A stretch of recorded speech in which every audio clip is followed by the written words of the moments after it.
အရှိကိုစိတ်မကုန်ပေမဲ့နောက်ရင်တောင်ထားမပြတော့ဘူးဆိုတဲ့မြက်ကေတီအောင်ဗိတ္တကြီးအရှိတော်ပညာလောကကြီးထိတ်တန်းမင်းသမီးတို့ဖြစ်တဲ့မြက်ကေတီအောင်ကဓမ္မရဲ့ဘဝအတွေ့အကြုံတွေအိမ်ထောင်ရေးပေါ်မှာအမြင်တွေလက်ရှိတကိုယ်တည်းဘဝကိုဘယ်လိုဖြတ်သန်းနေရလဲဆိုတာတွေကိုဥပွင့်လင်းလင်းရင်ဖွင့်ပြပြခဲ့ပါတယ်ဒီနေ့မှာတော့မြက်ကေတီအောင်ရဲ့စိတ်ဝင်စားစရာကောင်းတဲ့ဘဝအမြင်တွေကိုပြန်လည်စူးစီးတင်ပြပေးတော့မှလည်းဖြစ်ပါတယ်မြက်ကေတီအောင်ကငယ်စဉ်ကတည်းကတစ်သက်မှတစ်ခါပဲအိမ်ထောင်ပြုမယ်လို့ခိုင်မာတဲ့ဆုံးဖြတ်ချက်ချတာခဲ့သူလည်းဖြစ်ပါတယ်ဓမ္မကအိမ်ထောင်တစ်ခုကိုတည်ထောက်တဲ့အခါမှာအလွန်အလေးနဲ့ထားပြီးတော့သက်စာရှိရှိပေါင်းတင်လို့တဲ့စိတ်ဓာတ်လည်းရှိခဲ့ပါတယ်။ဒါပေမဲ့လည်းဘွားရဲ့အလှည့်ပြောင်းတွေကံကြမ္မာရဲ့ဖန်တီးမှုတွေကြောင့်ပဲဓမ္မရဲ့ပထမဦးဆုံးအိမ်ထောင်ရေးကအဆုံးသတ်ခဲ့ရပါတယ်။ဒီအတွေ့အကြုံကဓမ္မကိုနာကျင်စေခဲ့ပေမဲ့လည်းဘွားကိုပို့ပြီးတော့ယဉ်ကျေးစေခဲ့တယ်လို့ဆိုရပါတယ်။အိမ်ထောင်ရေးပြုတ်ကွဲပြီးတဲ့နောက်မှာတော့မြက်ကေတီအောင်တယောက်က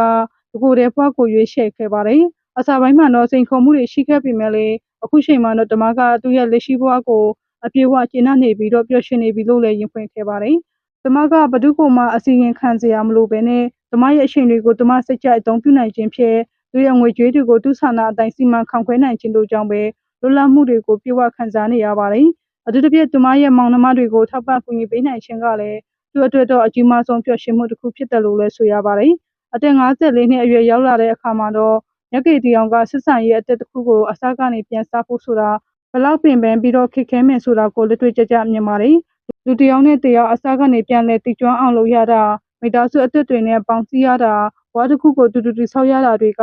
အချိန်ယူပြီးတော့စရောလူပါပင်ပန်းစေတဲ့ကိစ္စတွေပါဒါကြောင့်လေ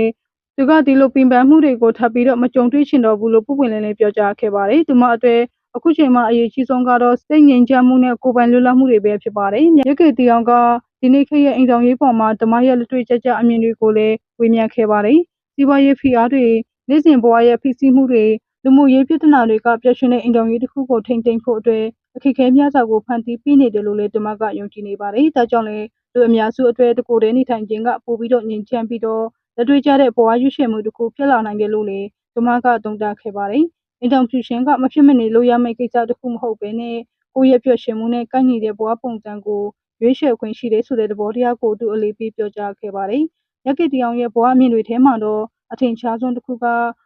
ကိုတန်ဖိုးထားမှုပဲဖြစ်ပါတယ်။ဓမ္မကသူ့ကိုမလို့ရှင်တဲ့သူကိုတန်ဖိုးမထားသူရဲ့နောက်ကိုလိုက်ပြီးတော့အချိန်ကုန်ခံမှာမဟုတ်ဘူးလို့ခိုင်မာစွာနဲ့ပြောကြားခဲ့ပါတယ်။လူတိုင်းမှာကိုယ်ပိုင်တန်ဖိုးရှိပြီးတော့ဘယ်စစ်ဆန်ရေးမှမဆိုမကောင်ဆိုးဝါးစစ်ဆန်ခံရတာမျိုးနာကျင်ခံရတာမျိုးမဖြစ်သင့်ဘူးလို့သူယုံကြည်ပါတယ်။ကိုချစ်တဲ့သူမှသာဘာသူကိုလည်းအမှန်တကယ်ရှိနိုင်မယ်ဆိုတဲ့အတွေးခေါ်ကိုလက်ကင်ထားသူလည်းဖြစ်ပါတယ်။ဓမ္မကအရှိကိုလည်းအသိပတ်ဖွတ်ဆိုပုံပြောင်းလဲလာခဲ့ပါတယ်။ငယ်စဉ်ကပြင်ပြတဲ့ရိုမတ်တစ်ဆန်တဲ့အရှိမျိုးသူကတော့ထောင်ကလပ်လိုတင်စားခဲ့ပါတယ်။ရှားပွေခဲ့ပေမဲ့လည်းအခုချိန်မှာတော့ပို့ပြီးတော့ငြိမ်ချမ်းတဲ့ကိုကြိုးမပတ်တဲ့ပတ်ဝန်းကျင်ကိုပေးဆက်တဲ့အရှိမျိုး928လမ်းကိုပို့ပြီးတော့တန်ဖိုးထပ်တက်လာခဲ့ပါတော့တယ်။ဓမ္မရဲ့လက်ရှိစိတ်ရှင်တွေကပို့ပြီးတော့ငြိမ်ချမ်းပြီးတော့ပြည့်စုံတယ်လို့လည်းတွေးရှိခဲ့ပြီးတော့ကိုရှိရှင်နဲ့မိသားစုနဲ့မိတ်ဆွေအပေါင်းအသင်းတွေရဲ့ကောင်းကျိုးကိုအာရုံစိုက်ခြင်းတို့က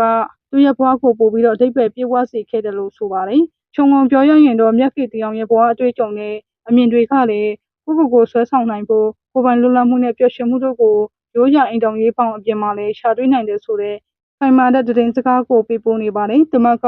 အရှိကိုစိတ်မကုန်ပေမဲ့လည်းဓမ္မရဲ့ဘဝအတွက်အသင့်တော်ဆုံးနဲ့အငြိမ်းချမ်းဆုံးတန်ကြောင်းကိုရွေးချယ်တဲ့ခိုင်မာတဲ့အမျိုးသမီးတို့အဖြစ်နဲ့ကျမတို့ရဲ့စိတ်ထဲမှာတော့ထင်ရှားရစေမှာလည်းဖြစ်ပါတယ်။အဆုံးထိကြည့်ရှုပေးတဲ့အတွက်လည်းအားလုံးကိုကျေးဇူးတင်ပါတယ်ရှင်။